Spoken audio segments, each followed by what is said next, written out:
संध्या का समय था। आकाश में लालिमा छा रही थी। अयोध्या के महल में चारों ओर खुशियों का वातावरण था। श्री राम जी रावण का वध कर वापस लौट चुके थे। सब ओर जय श्री राम के नारे गूंज रहे थे।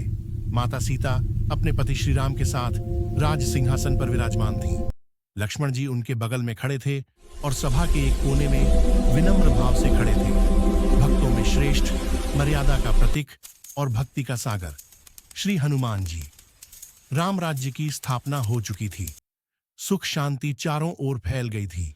लेकिन उसी शांति के बीच एक ऐसा भाव छिपा था जो केवल एक ही हृदय समझ सकता था, हनुमान का हृदय। वो हृदय जो केवल राम के नाम पर धड़कता था। वो हृदय जिसमें कोई स्वार्थ नहीं, कोई इच्छा नहीं, सिर्फ प्रेम था, भक्ति थी और सेवा थी। अयोध्या में प्रेम की परीक्षा। एक दिन माता सीता ने हंसते हुए कहा, प्रभु, हनुमान जी तो हमारे लिए सब कुछ करते हैं, लेकिन मैं देखना चाहती हूँ कि वो हमें कितना मानते हैं। ओम नमः शिवाय। सीते, हनुमान का हृदय प्रेम का सागर है, परंतु यदि तुम चाहो तो परीक्षा ले सकती हो। माता सीता ने हनुमान जी को बुलाया। पुत्र हनुमान, सीता ने स्नेह से कहा, तुम्हारी सेवा से मैं बहुत प्रसन्न हूं। ये मोती का हार तुम्हें भेंट करती हूं। हनुमान जी ने दोनों हाथ जोड़कर विनम्रता से हार लिया और उसे ध्यान से देखने लगे। सब दरबार में बैठे लोग देख रहे थे कि वो हर मोती को तोड़कर देख रहे हैं। भरत ने हंसते हुए कहा, हनुमान, तुम हार क्यों तोड़ रहे हो? ये तो माता सीता का दिया हुआ उपहार है। हनुमान ने शांत स्वर में कहा, मैं देख रहा हूं कि इसमें मेरे प्रभु श्री राम का नाम है या नहीं। सभा में हंसी गूंज उठी। अगर इसमें राम का नाम नहीं तो इसका क्या उपयोग? हनुमान ने कहा, क्योंकि जो वस्तु मेरे प्रभु के नाम से रहित हो वो मेरे लिए व्यर्थ है।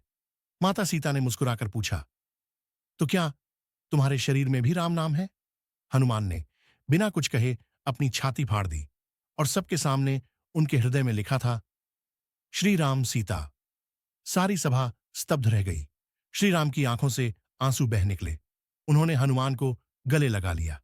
पवन पुत्र, तुम्हारा प्रेम मेरे लिए अमर है।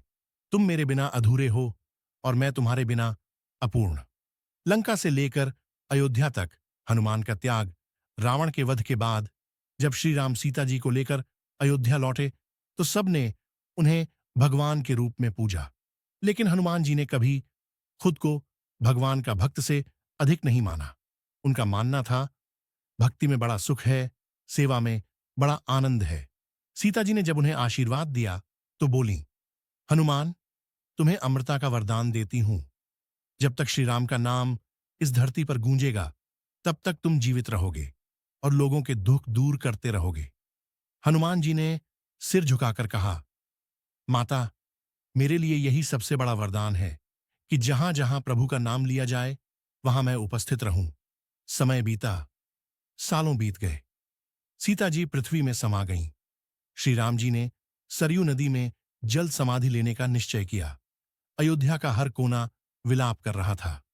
लक्ष्मण जी पहले ही स्वर्ग चले गए थे। श्री राम जी ने हनुमान को बुलाया, हनुमान, अब मेरा समय आ गया है। मैं अब पृथ्वी से विदा लूंगा। हनुमान जी कांप उठे। उनकी आंखों से आंसू बह निकले। प्रभु, मेरे बिना आप कैसे जाएंगे?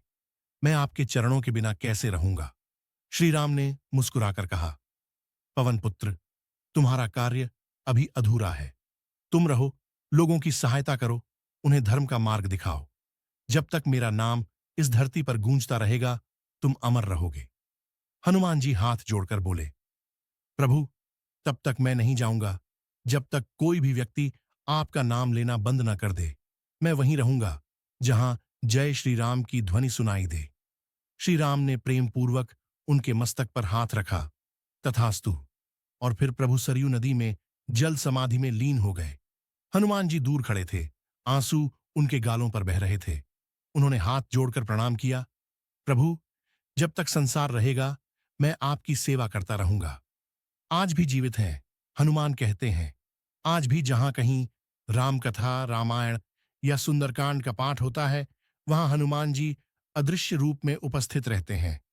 कभी हवा का झोंका चलता है, कभी दीपक की लौ कांपती है, वह संकेत होता है कि पवन पुत्र वहां है। कई साधुओं और भक्तों ने अनुभव किया है कि संकट के समय जब उन्होंने सच्चे मन से जय बजरंगबली कहा तो किसी अदृश्य शक्ति ने उन्हें बचा लिया। वो कोई और नहीं, स्वयं हनुमान जी थे। एक भक्त की कथा। एक गांव में एक गरीब ब्राह्मण रहता था। वो रोज मंदिर में जाकर भगवान हनुमान की पूजा करता, लेकिन उसका जीवन दुखों से भरा था। एक दिन उसने रोते हुए कहा, हे हनुमान, मैं रोज आपकी पूजा करता हूं, फिर भी मेरी जिंदगी में सुख क्यों नहीं। उस रात उसे स्वप्न आया। हनुमान जी उसके सामने खड़े थे। पुत्र, मैं हर दिन तेरे पास आता हूं, लेकिन तू केवल अपने दुख देखता है। कभी ये नहीं सोचता कि जो सांस चल रही है वो भी मेरा ही दिया हुआ वरदान है। ब्राह्मण की आंखें खुलीं। उस दिन से उसने शिकायत छोड़ दी और सेवा शुरू कर दी। धीरे धीरे उसका जीवन बदल गया। कहते हैं, जब कोई बिना स्वार्थ के भक्ति करता है तो हनुमान जी स्वयं उसके जीवन में उतर आते हैं। प्रेम का संदेश। हनुमान जी का प्रेम केवल राम तक सीमित नहीं था। उनका प्रेम संपूर्ण मानवता के लिए था। उन्होंने सिखाया, शक्ति का उपयोग सेवा के लिए करो, न कि अहंकार के लिए। भक्ति में सबसे बड़ा बल है नम्रता। जिसके हृदय में प्रेम और सच्चाई है, वहां हनुमान स्वयं निवास करते हैं। अंतिम भाव। आज भी जब कोई बच्चा डर से कांपता है, कोई इंसान जीवन की लड़ाई में थक जाता है, कोई भक्त अकेलापन महसूस करता है, अगर वो एक बार सच्चे दिल से कहे, जय श्री राम, जय बजरंगबली, तो हनुमान जी उसी क्षण उसके पास पहुंच जाते हैं। क्योंकि हनुमान केवल एक देवता नहीं, वो भक्ति का रूप, प्रेम का प्रतीक और सेवा की शक्ति है। समापन। हनुमान जी की आंखों में आंसू थे जब उन्होंने अयोध्या की ओर आखिरी बार देखा। हवा में गूंज रही थी, जय श्री राम उनके होठों से निकला। जहां जहां राम का नाम गूंजेगा, वहां वहां मैं रहूंगा। जब तक संसार रहेगा, मेरी सेवा जारी रहेगी। और वो अदृश्य होकर